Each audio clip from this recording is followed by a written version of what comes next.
স্বামী মারা যাওয়ার ১ মাসের মাথায় উপায় না পেয়ে ৪ বছরের ছোট মেয়েটাকে নিয়ে যেদিন ছোট বোনের বাসায় উঠেছিলাম, সেদিন না বুঝতে পারলেও আন্দাজ করতে পেরেছিলাম আমার এই আগমনে আমার ছোট বোন বা তার স্বামী দুজনের কেউ খুশি হয়নি। কিন্তু আমি যে নিরুপায় ছিলাম, না ছিল বাবা মা, না ছিল কোনো ভাই।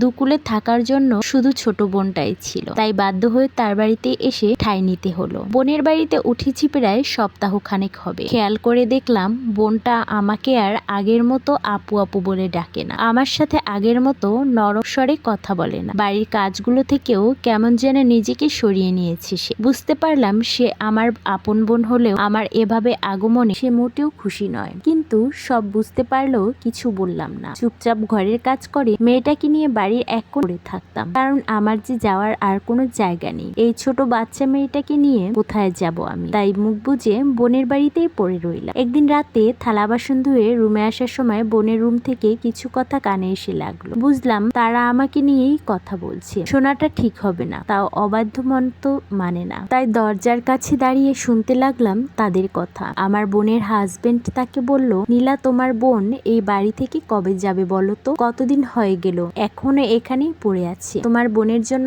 এখন বাড়িতে থাকতেও অস্বস্তি হয়, আর তোমার বোন আমাদের বাড়িতে আছে, যার কারণে মিতু তার স্বামীকে নিয়ে আমাদের বাড়িতেও আসতে পারছে না। মিতু শ্বশুর বাড়ির লোকেরা যদি এই কথাটা জানে তারা কি মনে করবে বুঝতে পারছো? আমার বোন তখন বলল, মিতুল আস্তে কথা বলো, আপু শুনতে পাবে। আর আমারও কি ভালো লাগছে বলো? কোথাও বের হলে কিছু করলে বারবার তাকে কৈফিয়ত দিতে হয়, তার উপর আমার সব জিনিস তাকে ব্যবহার করার জন্য দিতে হয়। যত সব উটকো ঝামেলা। স্বামী মরে গেছে তাই বলে কি বোনের বাড়িতে এসে উঠবে?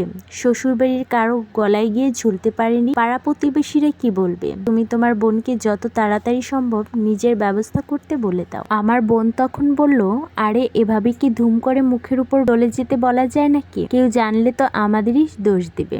না পারছি গিলতে আর না পারছি সইতে। এরপর আর কিছু শুনতে পেলাম না আমি। হয়তো দুজনেই ঘুমিয়ে পড়েছে। খেয়াল করে দেখলাম চোখ থেকে পানি পড়ছে। চোখের পানিটা মুছে হাসি বজায় রেখে ঘরে ফিরে এলাম। দরজা ঠেলে ভিতরে এসে দেখি আমার ৪ বছরের মেয়েটা বিছানায় বসে খেলছে। আমাকে দেখি সে প্রশ্ন করলো, আম্মু আমরা কখন আমাদের বাড়িতে যাব? আব্বু কখন আমাদের নিতে আসবে? খালামণির বাসায় আমার আর ভালো লাগছে না। মেয়ের কথা শুনে প্রাণপণ চেষ্টা করছি নিজের চোখের জল আটকানোর। মেয়ের কাছে এসে তাকে নিজের সাথে জড়িয়ে কাপা কাপা গলায় তাকে মিথ্যা আশ্বাস দিতে লাগলাম, আসবে সোনা আসবে, তোমার আব্বু কিছুদিন পরে চলে আসবে, এখন তুমি ঘুমাও মামুনি। মেয়েটা চুপচাপ শুয়ে পড়লো। আমি ওর মাথায় আলতো করে হাত বুলিয়ে দিতে থাকলাম, তবে আমার চোখ থেকে এখনো পানি পড়ে। আমার স্বামী রাতুল ১ মাস আগে রোড অ্যাক্সিডেন্টে মারা যায়। রাতুলের আপন বলতে তার মা, বড় ভাই আর একটা বোন ছিল। আমার আর রাতুলের বিয়ের কয়েক মাস পর আমার শাশুড়ি মারা যান। রাতুল আর আমার মেয়েকে নিয়ে বেশ চলছিল আমার, মোটামুটি সচ্ছল ছিলাম আমরা। রাতুল যখন বেঁচে ছিল আমার আত্মীয় স্বজনের অভাব ছিল না, কিন্তু রাতুলের মৃত্যুর পর আর কেউ আমার পাশে এসে দাঁড়ালো না, এমনকি তার ভাই আর বোনও না। বুঝলাম তারা শুধু নামেই আত্মীয় ছিল। রাতুল যখন বেঁচে ছিল তখন সপ্তাহে 2 থেকে 3 বার নীলা আমাকে ফোন করত। তাদের বাসায় বেড়াতে আসে, আমাদের আপ্যায়নের কমতি ছিল না। কিন্তু এখন গোসল করে বের হতেই শুনলাম নীলা কাউকে ধমকাচ্ছে। আমি তাড়াতাড়ি রুম থেকে বেরিয়ে দেখলাম নীলা আমার ছোট মেয়েটাকে ধমকাচ্ছে। আমার মেয়েকে বলছে, এই তুই ফ্রিজ থেকে কাকে জিজ্ঞেস করে কেক নিয়েছি, এটা নিলয় এর বাবার ওর জন্য এনেছিল, আর তুই কিনা সেটা নিয়ে খাওয়া শুরু করে দিয়েছি। আজ ছেড়ে দিলাম, কিন্তু আরেকদিন যদি না জিজ্ঞেস করে কোনো খাবার খেয়েছিস তাহলে তোর পিঠের চামড়া তুলে ফেলবো আমি। যত সব ঝামেলা।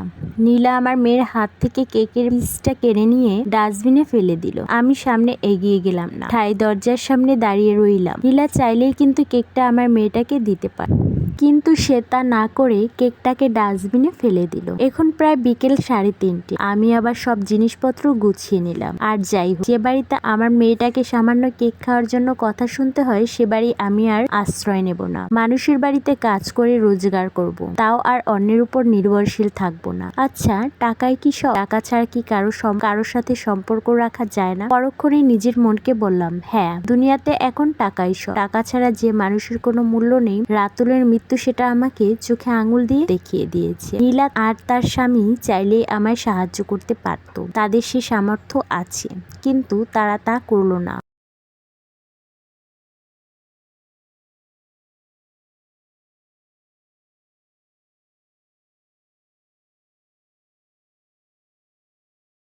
নীলার স্বামীর কথা না হয় বাদ দিলাম, নীলা তো আমার নিজের বোন, সে কি করে আমার এই দুঃসময়ে এরকমটা করতে পারলো? সে কিন্তু চাইলে তার স্বামীকে বুঝিয়ে আমাদের তার বাসায় রাখতে পারতো, কিন্তু সে উল্টো আমার বাচ্চাটার সাথে খারাপ ব্যবহার করেছে। ঠিক আছে, থাকো তোমরা তোমাদের টাকা নিয়ে। যে টাকার জন্য তোমরা আমাদের সাথে সম্পর্কটা শেষ করলে, একদিন সেই টাকার জন্যই তোমরা আমাদের সাথে আত্মীয় করতে আসবে। এগুলো ভাবতে ভাবতেই ছোট মেয়েটাকে নিয়ে জীবনযুদ্ধে নেমে পড়লাম।